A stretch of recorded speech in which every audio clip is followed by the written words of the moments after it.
My name is Degahandekwa. Degahandekwa. Or you can call me Beans. Everybody does. So there's Beans, but let's start by talking about the Oka Crisis. From 1990, I remember the coverage, the headlines, that unforgettable image, the Mohawk warrior facing off against the Canadian soldier. So much of the world, and certainly our country, fixated on what was happening in this small part of Quebec. And so was Canadian director Tracey Deer, because she lived that experience. She grew up in that part of the province. And that's a big reason why she decided to make the movie Beans, because she felt that there was something missing from the story that we tell of what happened at Oka. Not just the Indigenous perspective, because she is Mohawk, but a personal perspective, because she was just a young girl, about 12, when this all happened. I wanted to tell the other side of it.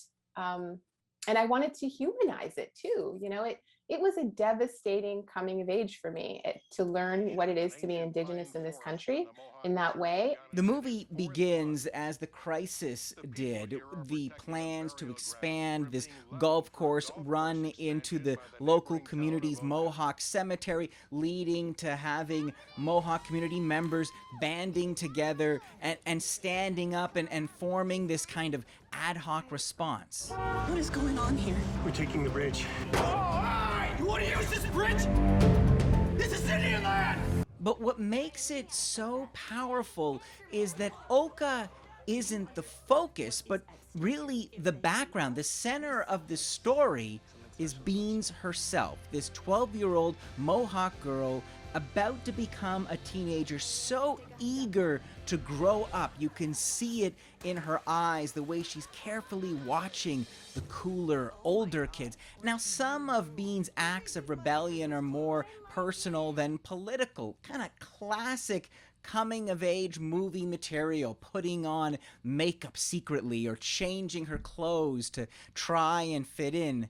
Cowan-Teo as Beans, a Canadian Indigenous actor, perhaps you saw her on Anne with an E, gives us this kind of palpable desire to belong. You can see how she's trying to figure herself out and who to emulate. Now, the girl that she's watching, her older friend April, played by Paulina Alexis, is a brilliant discovery, playing this young woman who has this tough shell. And there is a bitter truth hiding under some of the lessons that she's teaching her new friend. Ow! If you can't feel pain, then no one can hurt you. But Beans is about so much more than just fitting in or surviving her mother's wrath.